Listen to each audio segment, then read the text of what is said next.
as powerful as they could be, and yet really they don't understand how powerful they really are when they're in the middle. So with us today we have, via Skype, Dr. Martin Stankert. And let me tell you a little bit about Dr. Stankert. All of you have his bio. He's going to be coming to us from his office, his home office in Boston, Massachusetts. He has a very distinguished career in the private sector, including, of course, a PhD that he got while he was at the University of Pennsylvania. Now, Dr. Stankert and I met, as I like to give a little bit of a personal story every time I have a speaker, because I know the speakers, and we're very fortunate to be able to get these people in to come speak with us. So I mentioned one time, last month, at academic conferences, you have thousands of people, thousands of PhDs running around caught up in their own thoughts. And so you're trying to always meet somebody everyone's caught up in their own ideas. You're trying to talk to people, and you try to see how your idea meshes with their ideas and how you can collaborate on something. So Martin and I met at the Academy of Management last year. He was telling me about his research and what he's working on. I was telling him about what I'm working on and what I do here, and then boldly asked, "Do you think you might want to be a speaker for us?" And he said, "Yeah, of course, I'd be happy to do that," because of course, most people in academics love sharing what they know, because very few times are you really asked about what you know. So it's great when you have an opportunity to share. So with that, I'd like to introduce to you Dr. Martin Stankert. Martin? Thank you very much, Tony, for that kind introduction. And I'd like to thank everyone in the audience for attending this learning session. Let me introduce myself a little bit more, in a little bit more detail. As Melanie said, for over 40 years I've been doing coaching and consulting primarily in process improvement in the service sector.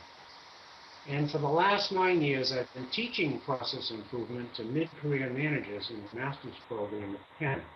These are folks who have about 10 years of management experience and are going back for more education. For the last 4 years, because of requests from so many students, I began researching, teaching, and coaching in an area that I call leadership from the middle. And it's leading without authority, and I hope you can identify with what many of these managers in my classes have asked me. Next slide, please. Used to see 3 quotes, and I'm starting off. The first quote was from a federal employee about 5 years ago, a person of very considerable talent, too, I can say. And this is a verbatim quote: "I'm tired of waiting for the top management to set direction and lead. Please tell me how I can lead from the middle." The second quote is the one that I've heard the most often, some variation on this. How can I take the initiative for necessary changes when my department head opposes changes that do not come down from higher ups? That's fairly common. And the third one is only a little less common.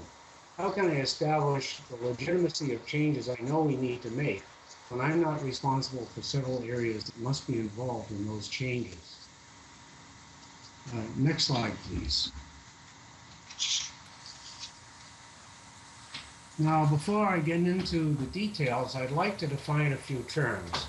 The first 3 terms are power, influence, and structural legitimacy, and they all relate to managing in an organization, which I assume everyone is familiar with. Power is simply defined as control over enough resources to have things the way you want them, which is kind of nice.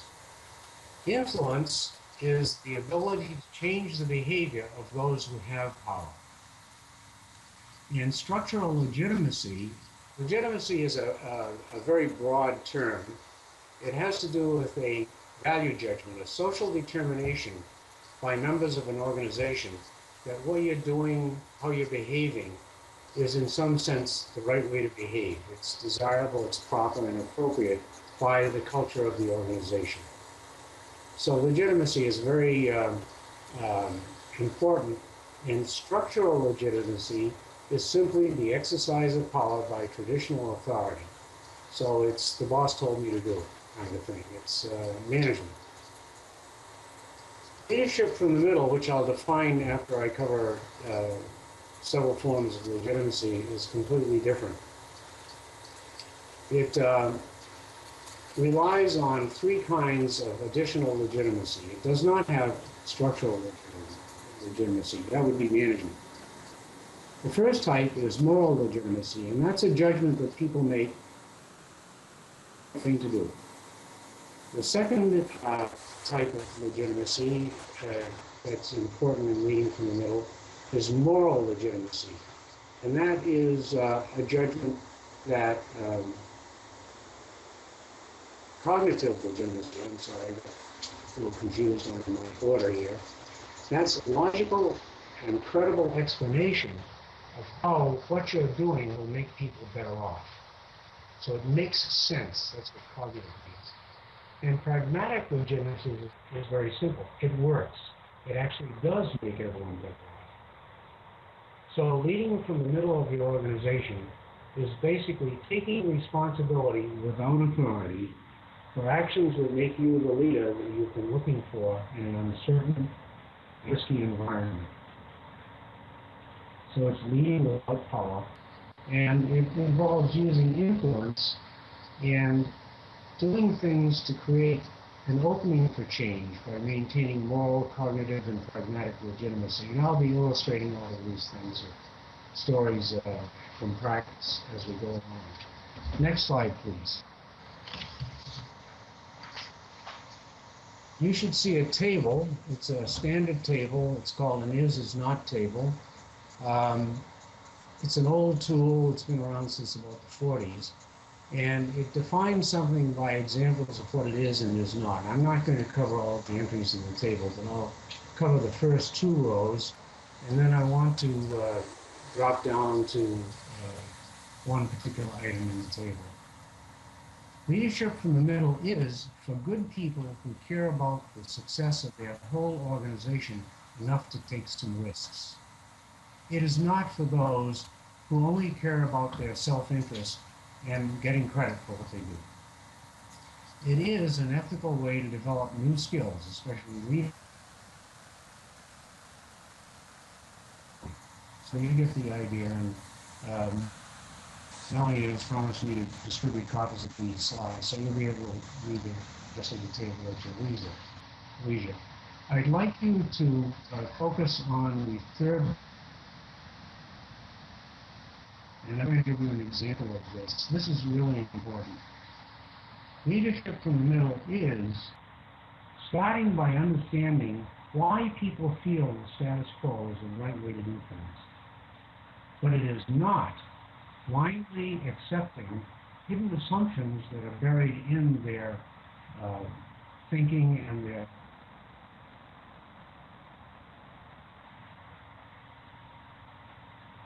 There's a wonderful little story, it's probably illustrative, about a newlywed who was going to put on her first dinner party. And her parents, actually, both her in-laws, sets of in-laws were going to be at the dinner party. And she was preparing a roast and asked her husband if she could borrow his hacksaw to prepare the roast. And he asked her, why do you need the hacksaw? And she said, so I can cut the last 2 inches off the bone before I put it in the oven. And of course he wanted to know why she was going to cut 2 inches off the bone, and the answer was, well, that's the way my mother taught me to do it.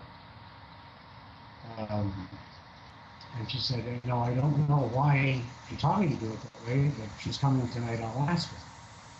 So she carried out her sawing operation, and the dinner party went off, and during the party, the woman asked her mother, why did you teach me to cut 2 inches off the bone before I put the roast in the oven?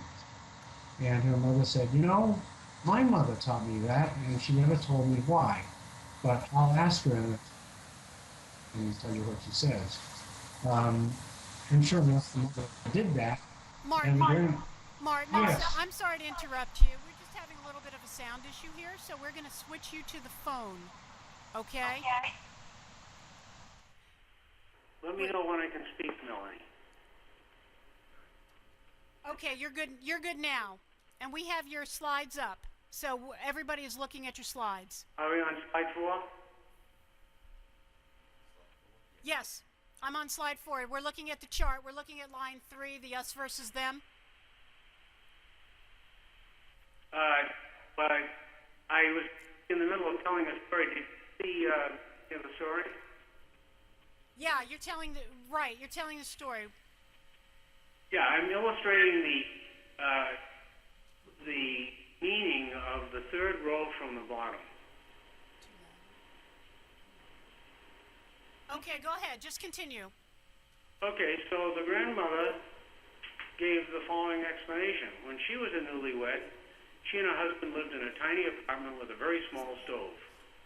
The oven was too small to take a full-sized roast, and she had to be 2 inches off the bone just to get it in the oven.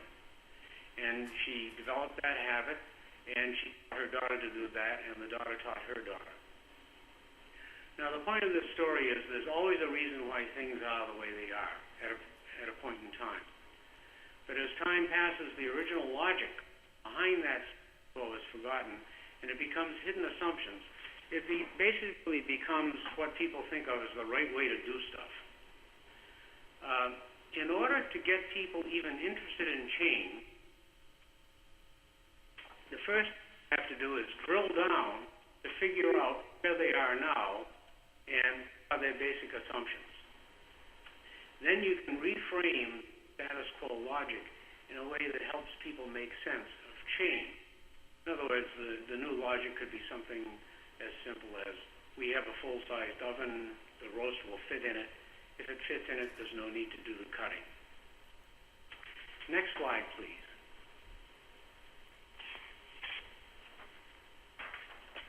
Now, leadership middle has a basic been able to identify. And what I'd like to do is to simply illustrate these stages with a story from one of the students that shows all 5 stages. This is a story from 2 or 3 years ago, and he was a staffer, a middle management staffer in a state agency for developmentally disabled people. And many of these people were becoming enmeshed in the criminal justice system, unfortunately. The agency head invited representatives of a dozen or so court, government, and first responder and penal agencies to a meeting to explore ways to improve the situation. The young woman, who was a student at the time, was asked, but she realized that her boss, the agency head, preferred a very loosely followed agenda with unguided conversations, sort of free-wheeling meeting. And she also realized that that probably would not achieve the boss's purpose. In other words, thinking about strangers, 12 or more strangers coming into a meeting to discuss a topic that they've never discussed before, she thought it would be a bit of a problem. So here's where the guts come in. The young woman offered to help the head of the agency by designing that she would use a brainstorming technique and an involvement tool that she learned actually in my course, the nominal group technique. And this is simply a way where you have everybody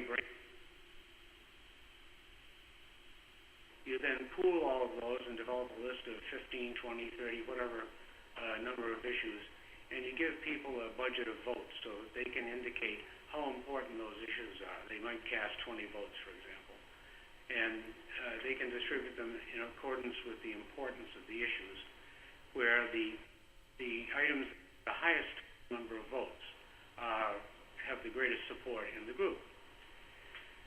The agency had listened to her proposal and rejected it. Now, here's where the heart comes in.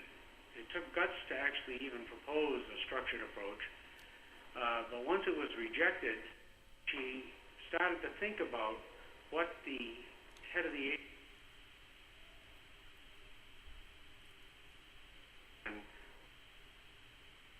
would generate more and richer ideas. It would increase the willingness of the other agency representatives to cooperate, and it would decrease the political undertones that might derail the effort at cooperation. And with that, the boss agreed. The young woman planned a 2-hour meeting using the techniques that I described, and the objective was to create a prioritized list of problems that they could all work on together, or some of them could work on together. The boss ran the first meeting as planned, and it was an extraordinary success. The boss felt very proud. It made the boss look good to dozens of other agency representatives. And this was really sort of a pilot of meeting design. The young woman then planned a series of follow-up sessions, which were held, and as a result, several high-leverage multi-agency projects came out of all of this. And there's a happy ending. The young woman who took the lead was made the project leader on one of the largest of these projects. In all fairness, I can tell you that this was a big jump in responsibility, and I know from subsequent conversations that one of the side effects of taking the lead without authority often is to be given some very challenging responsibilities to tackle as a follow-up, which in her case is a big promotion. Next slide, please. Now this diagram basically shows the whole process of leading from the middle. In the state agency, the current reality was that a lot of people who were mentally or emotionally disabled were getting stuck in the criminal justice system. And the ideal reality, and it corresponds to the box at the top of the graph on the left. The current as-is reality is what we call it. On the right was an ideal could-be reality, which was, gee, if these criminal justice agencies and the relevant social agency coordinate, we can make improvements in the handling of these people. They're not criminals, they're disabled. Now, the first meeting that the leader from the middle actually designed would be probably 1/10 of the way across between the current as-is reality and the ideal. In other words, there's an arrow connecting the two boxes which represents progress toward a better situation. And the first step is typically a small one. So the 5-step cycle, and the story I just completed tells all 5 steps, may have to be repeated 5 or 10 or 15 times to actually get to where you want to go. In stage 1, the young woman predicted that the meeting would fail unless there was a better process used to conduct it. Stage 2, she approached her boss who said no, and she had to reframe the change, or her suggestion, to stress pragmatic legitimacy. In other words, it's going to work, and it will make people better off and achieve her desired outcome. Stage 3 was to plan the pathway forward, and she did this by laying out a set of group involvement tools and explaining the meeting plan to the boss and coaching her in how to conduct it. Stage 4, they tried out this new approach, at least new to the boss, in a 2-hour meeting, which was very successful. And then in stage 5, they simply repeated the cycle in subsequent meetings and adapted, scaled it up. Now, in the next 6 slides, I'm going to cover each of these stages in a little more detail. If you look on the diagram, see on the left, in the middle of the page, a box which I've labeled a gut check. And that's sort of stage 0 of the 5 stages. I have done a lot of detail on the slides, which I'm giving that for your future reference. I'm going to give you an overview of each slide, but the details should give you a basis for doing Google searches to get more information if you're interested on any of these things. Next slide, please. Before starting to lead, you have to do a gut check. And you really do want to get to do something. So you have to decide. The head aspect of it has to do with gathering facts on what is, and also finding out who agrees with your sense of things. Or the flip side, frankly, in leading from the middle, there's strength in numbers. If everybody feels that what you're proposing is legitimate, there's a good chance that you can do it without adverse side effects. You have to have the ability to identify with how others feel about the current situation and how strongly and about what. The leader from the middle knew that above all, her agency head really did want to establish cooperation. And it was that realization of how strongly the agency head felt about this that enabled her to actually reframe things in a way that the boss would follow the guidance. And then basically, the guts are needed to say that's legitimate, of course, to create elbow room for some small initial action. On the moral legitimacy, that's usually things that you tell higher-ups to assure them that this won't interfere with their normal operation, that it's, in some sense, it's in keeping with the values of the agency and so on. Cognitively is just simply explaining why it makes sense at the working level. And the pragmatic legitimacy is clearing the way to take some small action that will make people better off. So you have to manage all of that just to begin to decide whether or not to begin. Next slide, please. This is the first of the 5 stages. And what you're trying to do, you've decided to go ahead and attempt some type of action, and you want to seek broader involvement of others who care, and especially those who need to be comfortable for what we call a weak consensus. A weak consensus is people either agree to cooperate, or if they disagree with you, against it. You know, it's a live and let live type situation. You have to have at least a weak consensus to be able to lead from the middle. And you want to broaden the involvement of the folks who care enough and continue communicating with higher-ups to make sure that they're comfortable. Now, the key element at this point is creating trust and mutual respect, and I'd like to tell you another story. This is a true story. It's an old story. I worked with a gentleman named Bill many years ago. He was a colleague, and he knew of a Guatemalan village that had no local water supply. So Bill and a friend organized a project to help the village bring water 2 miles from a well to a faucet in the village square. The night before, they were going to start digging.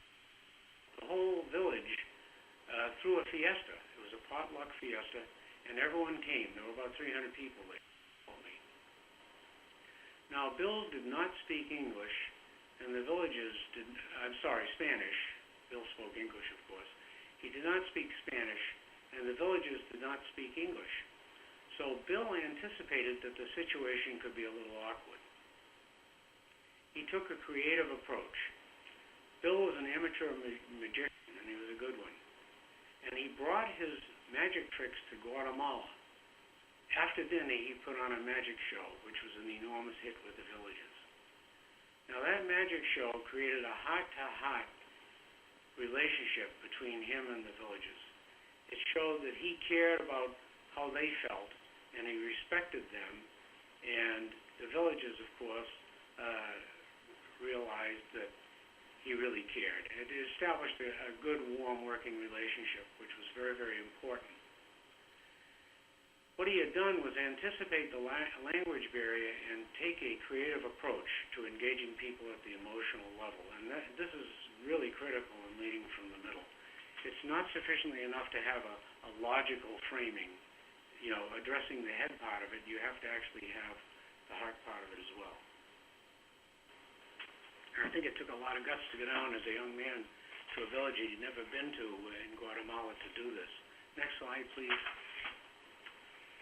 Now, stage 2 is an attempt to create a sense of common purpose among a core group. Martin, Yes.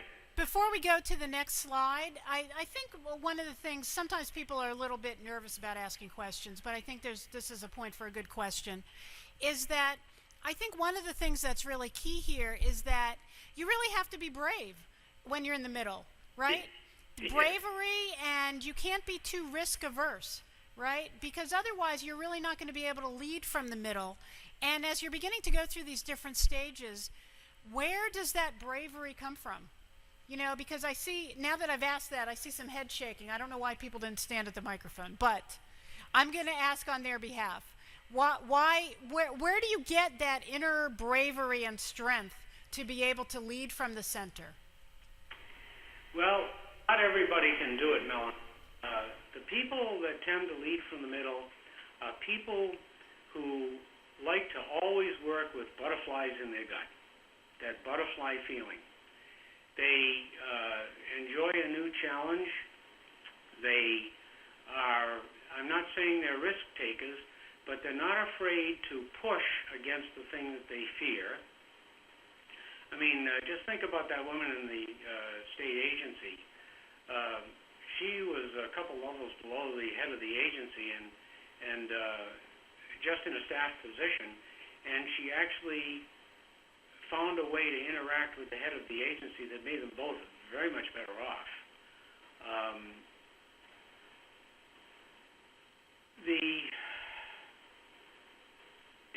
I guess the honest answer is leadership without authority may not be for everyone.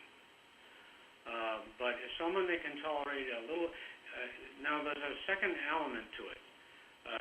Not only do you have to have the guts, but what you do is you break it up into tiny steps. All she was doing was trying to design a 2-hour session for the boss to lead. That's all, instead of the boss just walking in there and just letting it happen.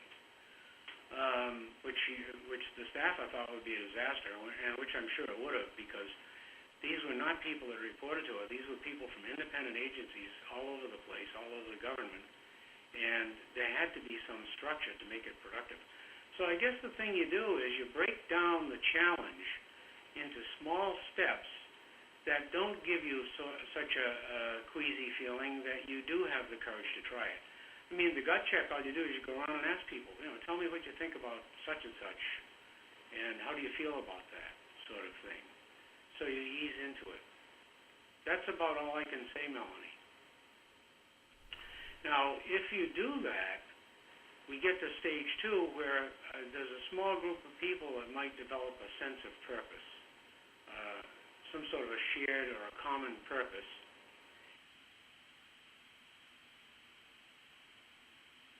If current trends persist. That's what the woman in the state agency did. She saw that this thing wasn't going to go well, and she wanted to avoid that.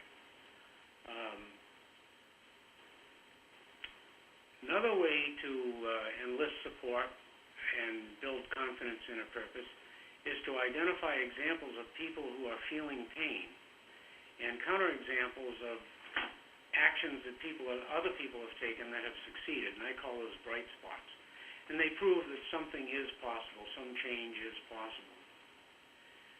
And the guts, you just have to learn to live with the butterfly feeling. What I would suggest very strongly is making sure that you do not take the lead on anything that others do not see eye to eye with you on. In other words, if there aren't people willing to coordinate and cooperate with you, it's not safe. That's the acid test. If everybody thinks that it would be really wacky to do, it probably would be really wacky to do.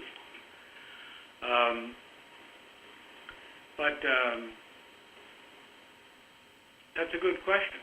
If no one, and that's the stage 2. If no one will join you in it, then don't do it.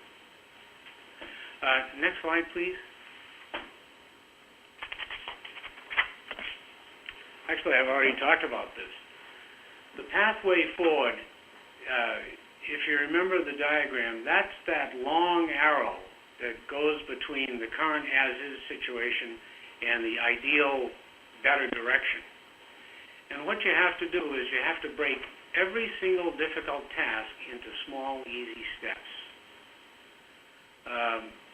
You work out what has to happen to move closer to success.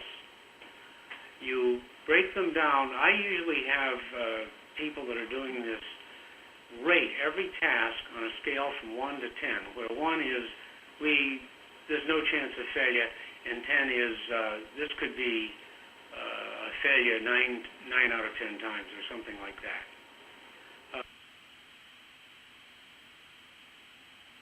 On that scale.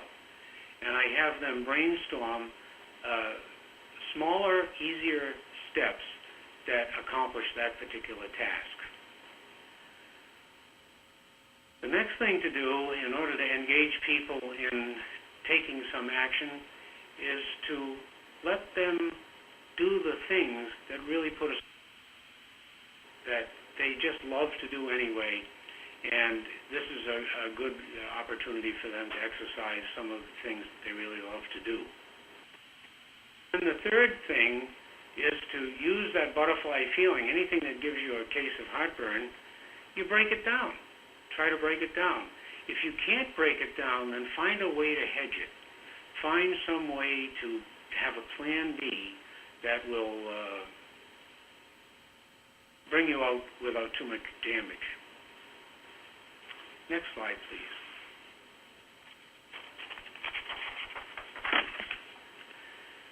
Leading from the middle is basically about following a pathway, and it's kind of it may be a disorderly pathway. It has to balance multiple objectives. It has to be success.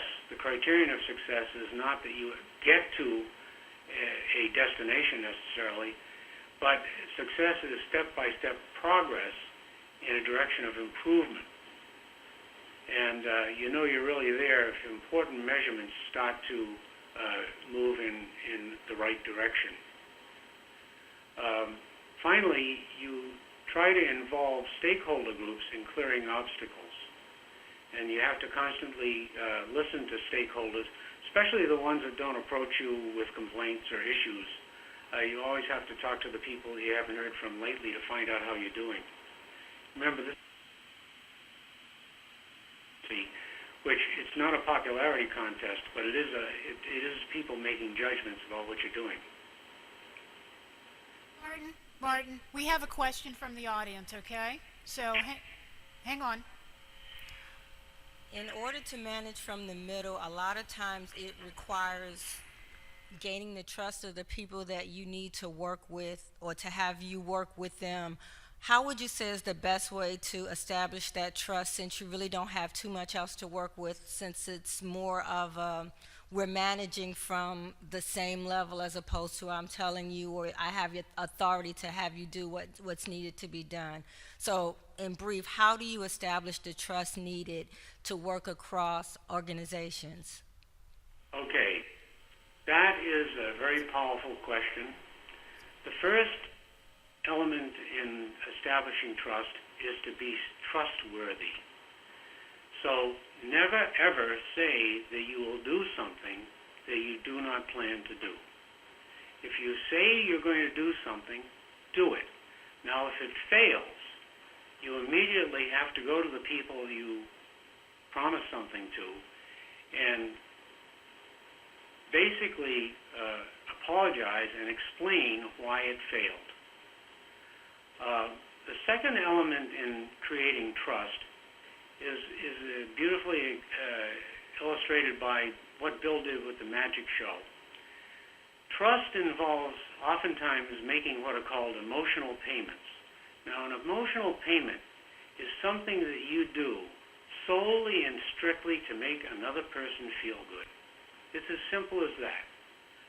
And Bill put on the magic show, and if you think about it, you realize he had to lug his magic tricks all the way down from Boston to Guatemala to do that. So he had thought about this ahead of time how could he make these people feel good about working with him? And he didn't even speak the language. So the emotional payment tool, and also being a person that really values your reputation for keeping your word, are the two most important elements in trust. And I think there has to be a certain level of competency. People have to believe that the direction you're trying to lead them in is one that you're capable of actually making progress on. Maybe not getting all the way there, because you're going to need help to do that, but certainly be able to make progress on. Does that help you with the trust issue? Yes, thank you. You're very welcome. I just have one other thing I want to mention about the slide that you talk about. Success does not equal a destination. Oftentimes, I think we look at success as the end point. And if we haven't reached the end point, maybe we're not so successful. But I think the point you mentioned here is something that's really for us to really focus on, is that it's the step-by-step progress. I think sometimes we underestimate or downplay that step-by-step progress. And I think we have to look at that as steps towards success, not just reaching whatever the final outcome is that we think that's going to be. Yes, and the reason for that, Melanie, is that you always have to maintain pragmatic legitimacy. In other words, what you do has to work, or it has to teach you a lesson you learn from a failure that allows you to quickly recover and do something else that works. A manager does not have to have pragmatic legitimacy. They have structural legitimacy. They can order a disaster, whether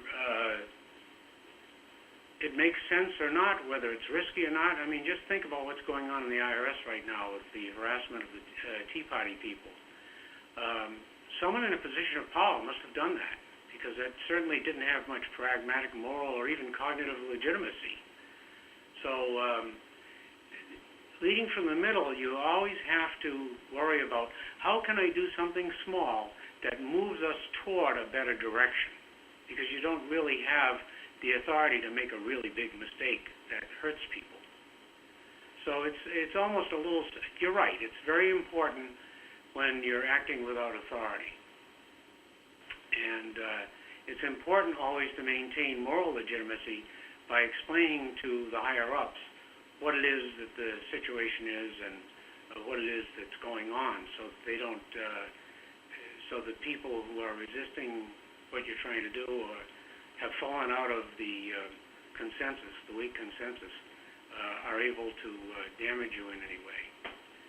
Another thing about the pathway is that it has to benefit all stakeholders enough so that they want to stay involved with it. So they all have to see some benefit. Next slide, please.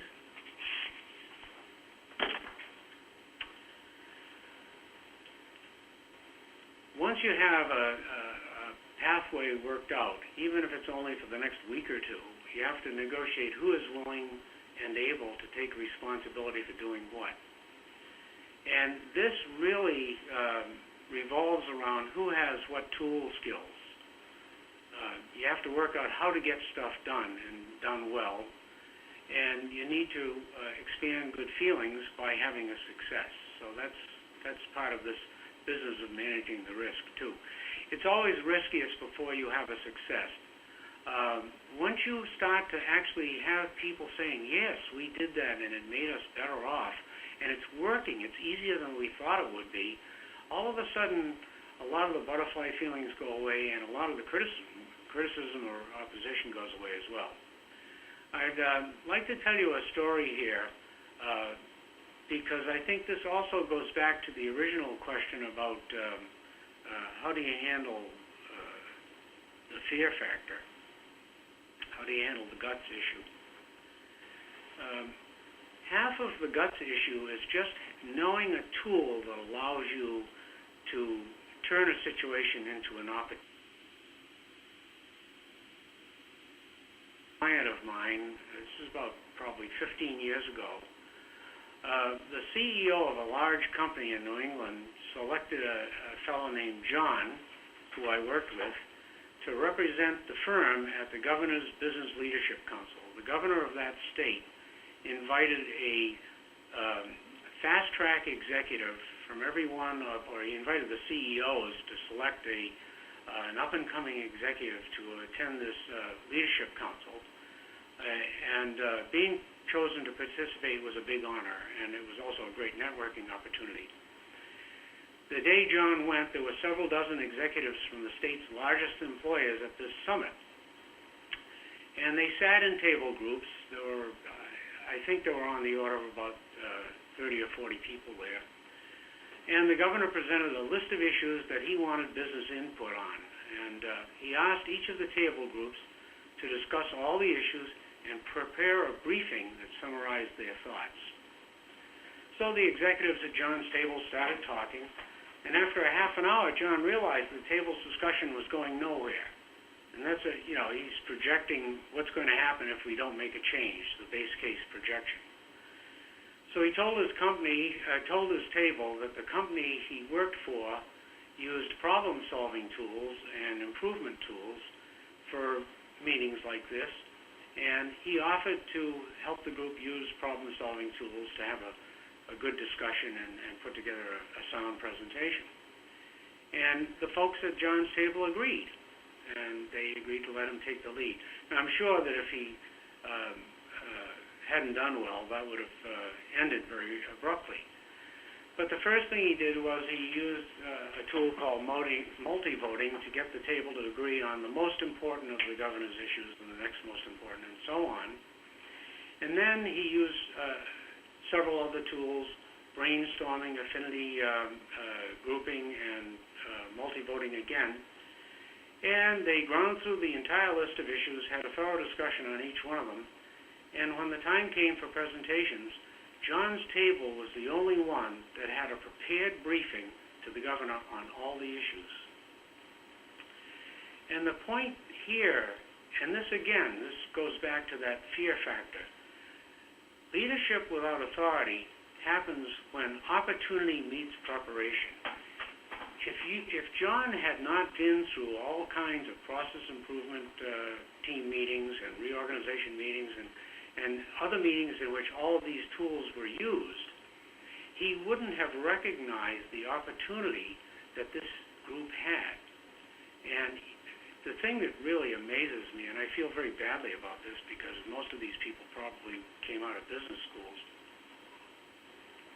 is that of the 30 or 40 people in the room, apparently John was the only person that was prepared with the tools that would allow these groups to meet the governor's need.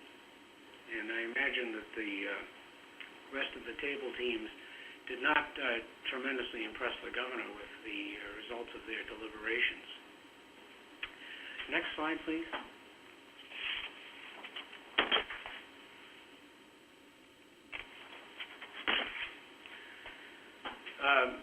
It's very, very important to have a small pilot test to establish pragmatic legitimacy. I've already talked about this, but basically there are a few ground rules for this.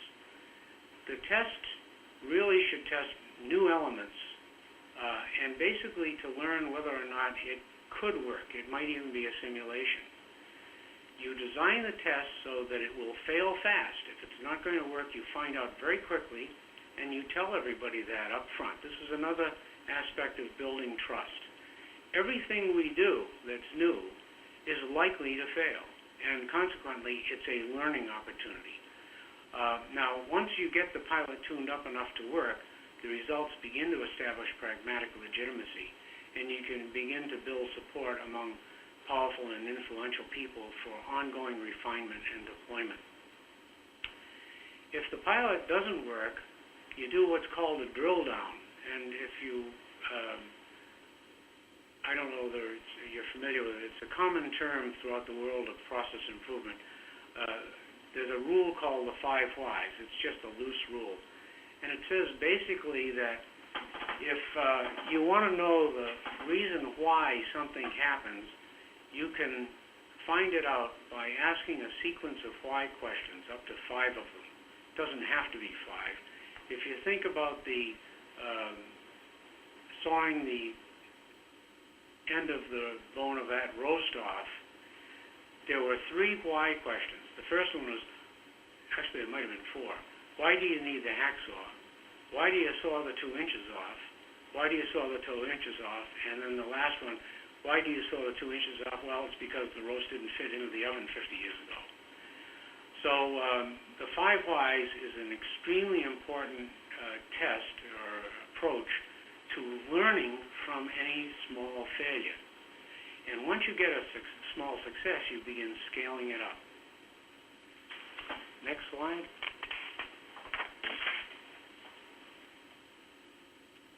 In stage 5, hopefully you've done something, it's worked out a little bit, and now you have to sort of, if you think about that diagram with the as-is process on the left and or the as-is situation on the left and the ideal on the right, you're going to try to do a second and a third and a fourth cycle, and each of these gets a little bit bigger and better. If you're succeeding and if you're learning a lot, then you have to keep going until you learn enough to advance. It's very, very important in leading from the middle to have some kind of measures to gauge progress. And they're usually process measures that the organization pays a lot of attention to. It's also very important to use emotional payments to make people feel good about progress. And I have to say it's also important to let people work on things that they find very highly satisfying to work on. Now, another thing that is kind of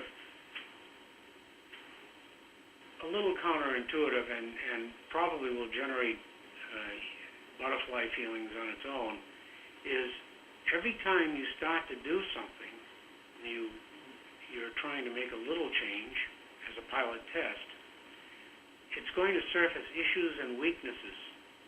And it is absolutely vital to face each issue, listen to the people who have objections and reservations, find out what it is that they care about, and figure out what you can do to address it immediately so that no small upset grows into a big upset.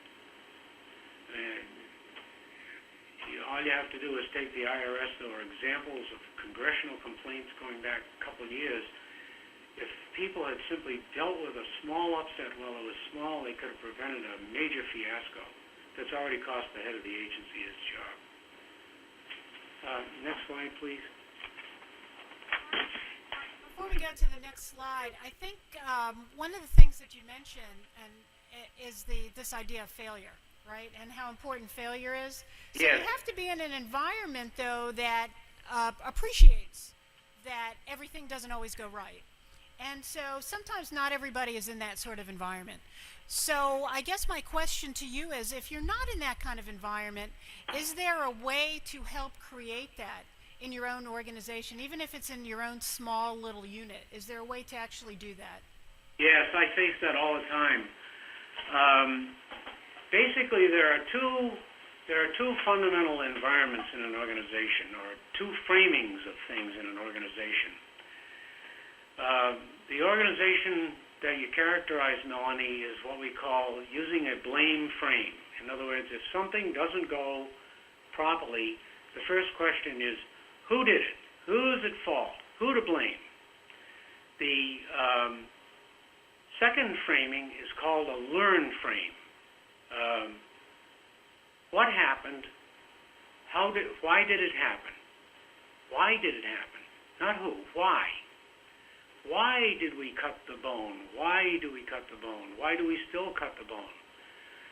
It's because the oven was too small once upon a time, but it isn't anymore. The best way to think about this is to think of all pilot tests in terms of learning experiences. And I'll tell you a story. I was running a process improvement team. There was a series of mechanics in a supermarket chain. They were presenting, this is an ad hoc extemporaneous story. It probably says more about me than about learn frames. They were presenting their findings on problems in the store maintenance process to the executive committee of the chain, and the CEO of the chain was there. And to my amazement, in the middle of the presentation, the CEO began to say, I know who's to blame for that, and he started to lambaste someone who wasn't even in the room and make all kinds of blaming statements and so on. And the man's name was Phil. The CEO's name was Phil. And after he did that, I realized if this isn't challenged, this is going to destroy our entire process improvement approach. And after he stopped talking, I said, Phil, in order to improve an organization, we have to deal in root causes, the causes of the things that are problems. And what we know is that blaming people is not a cause. The cause is always a process or a lack of process. In our team, anyone that makes a blaming statement has to wear a black hat for an hour.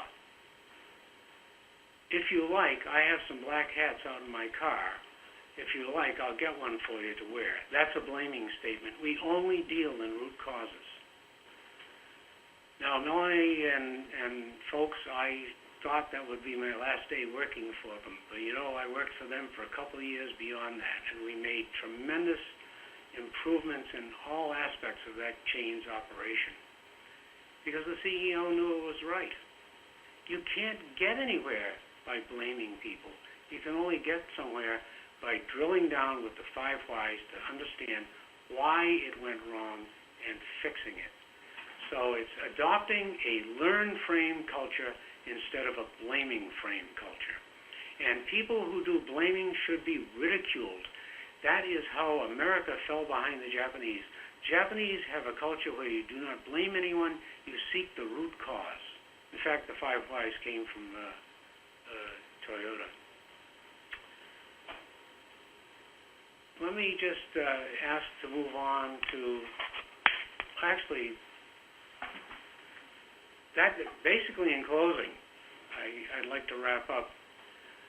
We're trying to create some bright spots, and we'll probably have 2 or 3 learning opportunities before each bright spot shines. So you earn trust, you do what you say, and when you fail, you apologize and explain what happened and what we learned from it. So that is basically the question that one of the people in the audience asked earlier. You start where you are, and you look for and build support based on the benefits you can provide. And you do that with small pilot successes. You have to use what you know, and if you don't know much, you're not going to be able to use it. So you have to learn what you do not know. And I am aware of at least 15 or 20 tools that come in handy as a leader in the middle. And these are tools I teach in the course on this subject at Penn. You have to coach people in what they can do. And usually weekly meetings with follow-up and sub-team meetings and so on is sufficient. If what they're doing works, you expand and build on it and tell people about it. If it doesn't work, you drill down, ask the 5 whys, learn what went on, fix it, do it again, get it working. And you use genuine praise, gratitude, and help. Frankly, you help get the right people promoted. The best way to adopt a learn frame is to make sure that people that blame others for process problems are never, ever promoted. This is the death of most private companies, because companies that do a lot of blaming never actually make any improvements. They just fire a lot of people and make everybody else afraid. So wisdom and skill arises from trying, learning, repeating, adapting, and so on. And in closing, the opening question to my students, from my students, is that you can lead from the middle. I have to admit, when I first heard that question from the government employee, how do I lead from the middle, I did not know the answer. But I have seen many individuals stick their necks out, step up, and lead from positions in mid-organization. And you can learn how to create bright spots to help your organization and those who depend on it. I've actually heard now that this will be my 4th year teaching this material at Penn, and someone from my first year actually successfully led from the middle and wound up taking on a lot of major responsibilities in the agency, which was an unexpected benefit of leading from the middle. Leading with your head, your heart, and your guts is learnable. You think with your head, you have to feel with your heart, especially about how the other folks feel. And you need to find the courage to push through that butterfly feeling. Just a last little thought. I had an assistant in my office 25 years ago. He worked for me as a brand new MBA. I taught him always to lead, always to work with a butterfly feeling. That man, he's now gone on to become the chief operating officer of a company. That man, about 2 years ago, rose to the vice presidency of General Electric Company. And I happened to talk to him one day, and he said, "Martin, you know, I have taught that butterfly feeling, work with the butterflies in your stomach, to over 200 people in General Electric." So it'll be my pleasure to hear your comments and to answer your questions. That concludes my comments. Okay, well, thank you very much, Martin. We appreciate it. We'll just kind of give you a hand, and we appreciate very much what you've done. And we're very close to the end of the time. I'm not sure if we have any final questions from the audience or not. Okay, we have one question, and then we will just conclude our session. Very good. Okay? Yes. I guess I have a question and a comment, but my comment is that I was brought up in the era where you do as I say and not as I do. And I find that in the workplace as well. And I understand we are trying to do this from the middle and work together, as a team in the middle. But what do you do when you have management that will not give you these opportunities to work through? It goes back to the trust area. You do, and you try your best to do, and you do what you know you can do, but the blame game constantly is out there.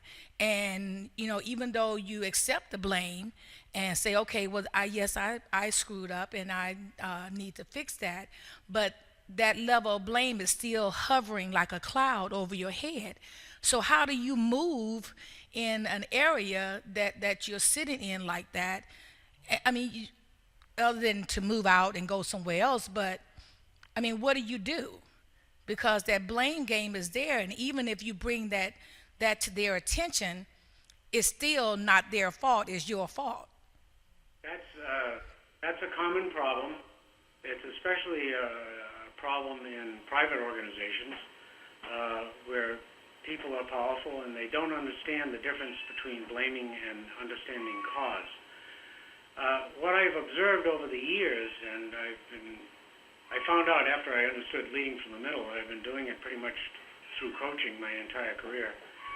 What I find is that people that have it in them to actually lead and to make an organization better, who cannot do it in one place, quickly find another employment opportunity. Now these days that's hard, but if someone in a position of structural legitimacy has a lot of power because of their job, simply wants to blame people when things go wrong, it will create tremendous fear. Everybody will have butterfly feelings, not about doing the right thing or trying to do the right thing, but they'll have butterfly feelings about being blamed for something that went wrong. And nothing much will change, and there's no possibility for leadership there. That's the truth. Okay. Well, that sort of wraps it up, but I think that's a good way to end it because, you sort of have to know how to take things into your own hands, and that's really what we've been talking about. How do you lead from the center, and what actions do you take, and what do you do to move forward? Yeah. So with that, again, thank you very much, Martin, for taking the time from your schedule to speak with us. I appreciate it. And for everybody here, I hope that you have a wonderful day, and then join us in June for our next HUD OCIO learning session. Thank you very much. Yes, thank you for